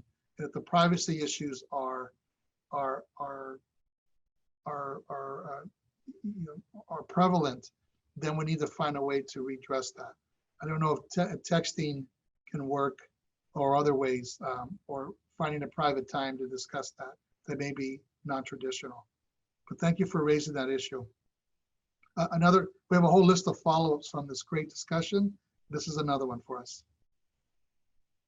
Chancellor, a student wanted to know if this was our first town hall, and if so, do we plan on doing any more in the future? What's our first virtual town hall? I've had chats with the Chancellor every month preceding the monthly board meetings, and I love going to your campuses, to your colleges, and I visit for an hour, hour and a half before the board meeting, where we do exactly what we're doing now. And it's, a great time for me to listen, to connect to students. So this is our first virtual town hall. And, we can have as many as Nia, Max, and Briana say is necessary. I say that with all honesty and support. I mean, you're the pulse, and other student leaders are the pulse that I look for. And we can have this, if this is very useful to you, we'll do this again and again and again. So my sense of, we'll talk offline about the frequency of this so that it becomes something that we can normalize. But you have my interest and commitment to do as many of these as necessary. This is in regards to the federal work-study program. Just found out yesterday that they have exhausted all funds and that my last day is tomorrow with no prior notification. This will hit hard since most student workers depend on this pay to support our families. What does the future look like for our student workers and work-study program? And, where did the next one go? And if the agreement was to keep student workers, why has this changed with my new ending date? Yeah, the agreement was to fund student workers the normal hours that they were to be working through whatever date their end date was. So we have a commitment to do that. So we'll have to find a way, obviously outside of work study, to keep that student worker whole if they were planning to work to whatever their end date was, June 8th, June 9th, or June 30th, whatever the end date is. You have our interest and our commitment to fund that. It's going to be now. It's got to be through another source of funds. So that person should contact their college administration, if you will, and to figure out what we can do. We did make that public proclamation that we would keep our student workers whole through their regular work period through the end of the academic year. It sounds like we are about a month short of that. So we'll have to find another way to pay that student for doing work during that month. So let your college administration know, and let's find a solution for you. Awesome. Thank you so much. And I would now like to defer to either Nia or Briana if they have any more questions from the students. Is there any more questions you guys have from the students? If so, please take lead, because afterwards, if we have leftover time, we can address some of the faculty questions. I have a ton. My next one is from East. Will the district study airflow in classrooms? Studies have shown that airflow in enclosed spaces such as restaurants and office spaces plays a role in how viruses can spread. Sitting 6 feet apart might not protect everyone in a classroom. Also, will students and faculty be required to wear masks and gloves in class? Okay, the second question first about will we ask our folks to wear appropriate PPE when they're in class? The answer is yes. I think that's the prudent thing to do. We know that it can limit the community spread, and we have ordered multiple supplies of that, and we're stocking up that supply for the long run. So my intuition tells me that that will be part of our protocol and standards moving forward when we are able to return. Another question about the airflow is an interesting one, and the answer to that is yes. You know, I've become more recently aware of that. Again, the more time that passes, the more we begin to know about this, the behavior, if you will, the characteristics of this virus. And I heard this recently as well about airflow and whatnot. So it's a very prudent observation. And you should know that our facilities division, headed by Dr. Ruben Smith and his team, and the facilities directors on the campuses, and all those who are the maintenance and operations, we're doing quite a bit of maintenance right now, changing filters, getting ready, deep disinfecting, sealing off areas, so that when we do return in a more normalized environment, we don't have to worry about the current state or conditions moving in. Now, we will have to examine the airflow, and if indeed that is an interest, we'll have to find solutions to mitigate that, or filters or some kind of way to mitigate the potential community spread. So we'll know a lot more about that science of the airflow, the science of that as we move forward. Again, these are emerging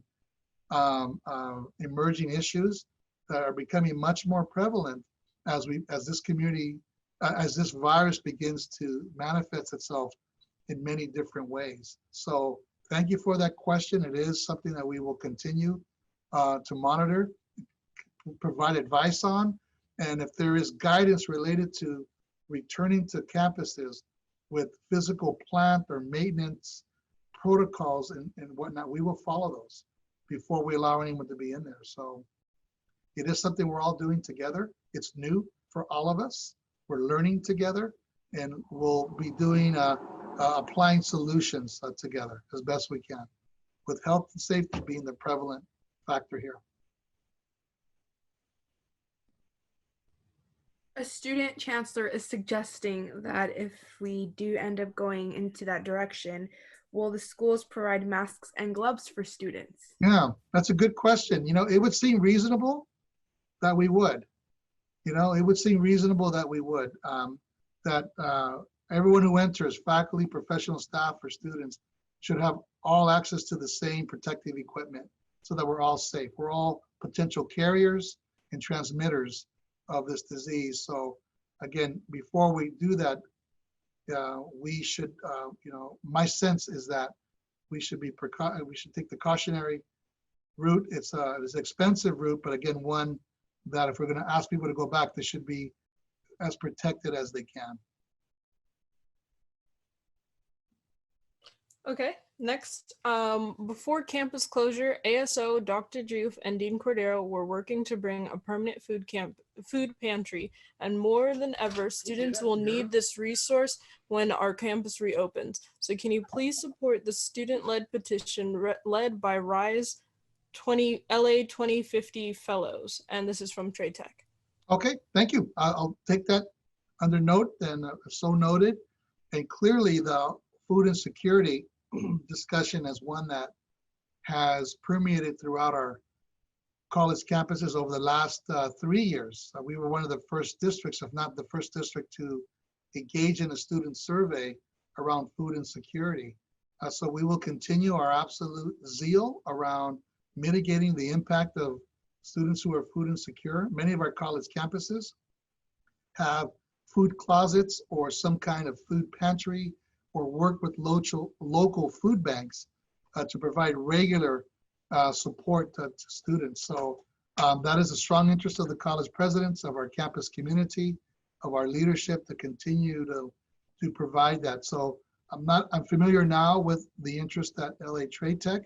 Dr. Vanderwood there, I know, was very interested in supporting the success of students, including meeting their basic needs. So I'm sure that she will take that matter and Dr. Jufa under a very serious consideration.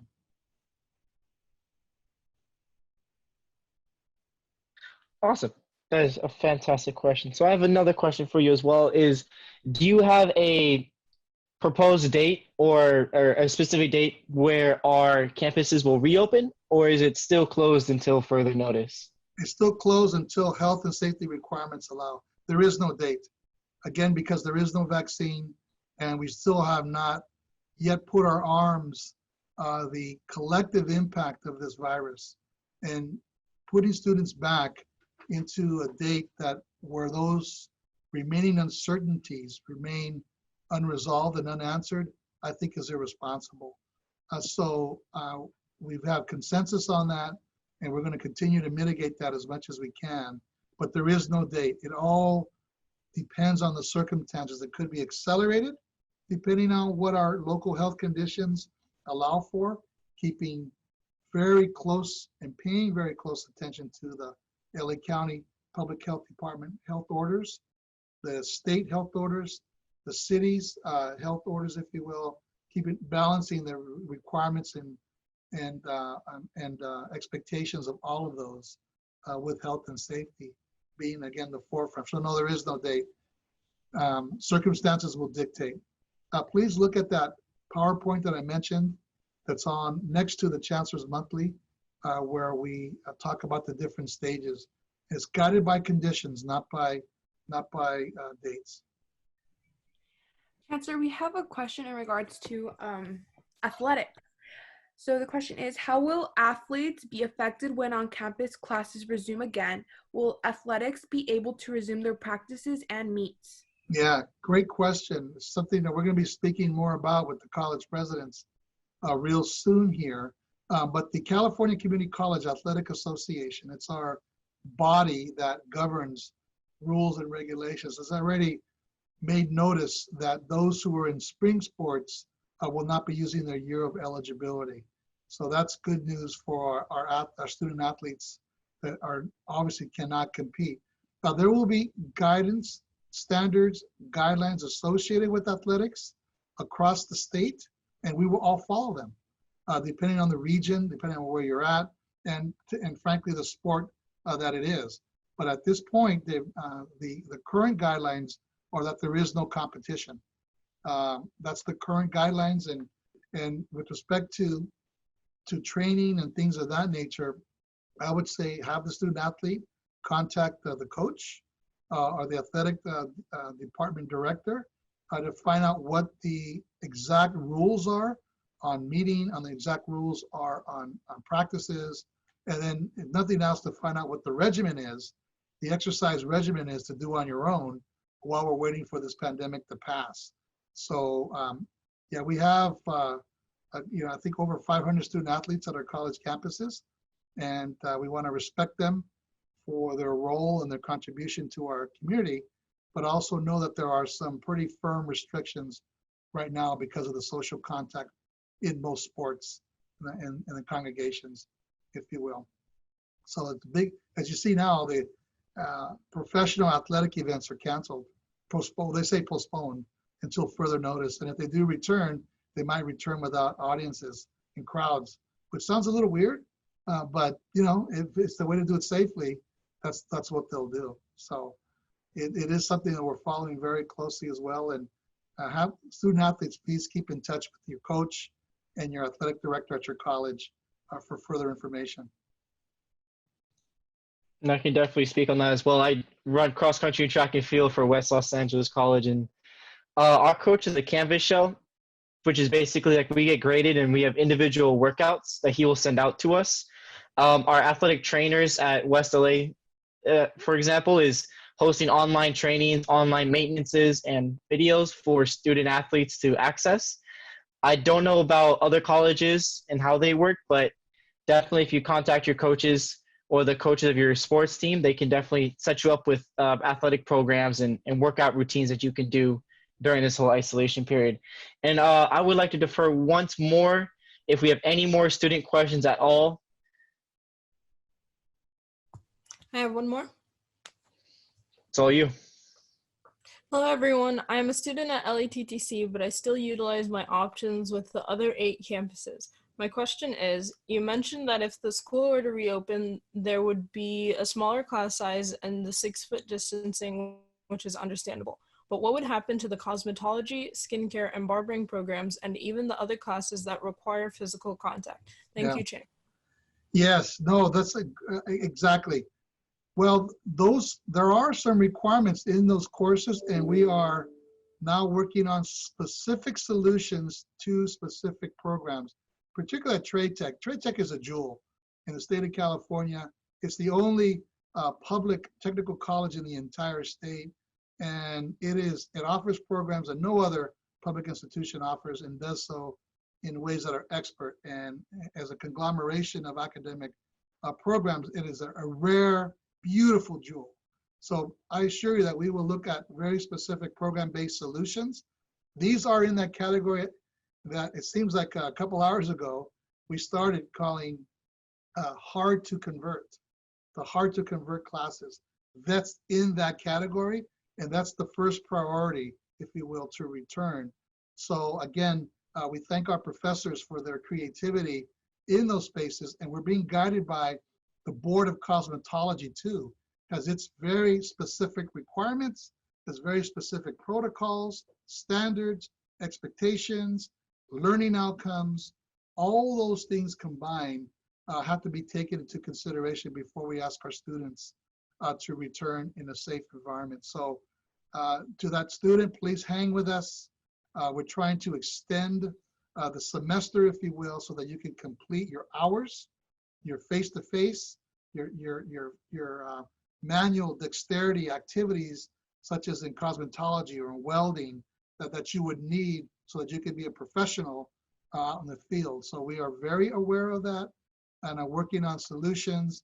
And Trade Tech is going to be, I believe, a model for the rest of the country in how we do this and do this well. So a little patience here, certainly creativity, and some other kinds of solutions are being identified now, and hopefully will be done sooner than later. So thank you for your question. Awesome. And so with that, guys, we are approaching our 1:15 deadline, and I can absolutely thank you so much, Chancellor, and everyone else for attending today. It's been absolutely spectacular to have you all here. And as we go, I would like you all to remember, stay awesome, stay positive, stay smiling. If you guys also are aware, if you log into your student portal, you can go and vote for your school student government as well as for the student trustee election. Please drop a vote. I can't wait to see you guys on Zooms. You guys are absolutely fantastic. Stay awesome, stay smiling, and don't lose that smile. Thank you, guys. Have a fantastic rest of your day. See you soon. Take care and thank you. Stay safe. Hasta luego. Thank you, Chancellor. Thank you. Yeah, Max, Brianna, fantastic job. Thank you so much. Highlight of my day. Let's see. And Ray L, I did get your email down, and I will follow up. Sui, do you want us to stay on the line? Yeah, I'll go ahead and end the meeting now. All right. Thank you so much, all. Thank you. Bye.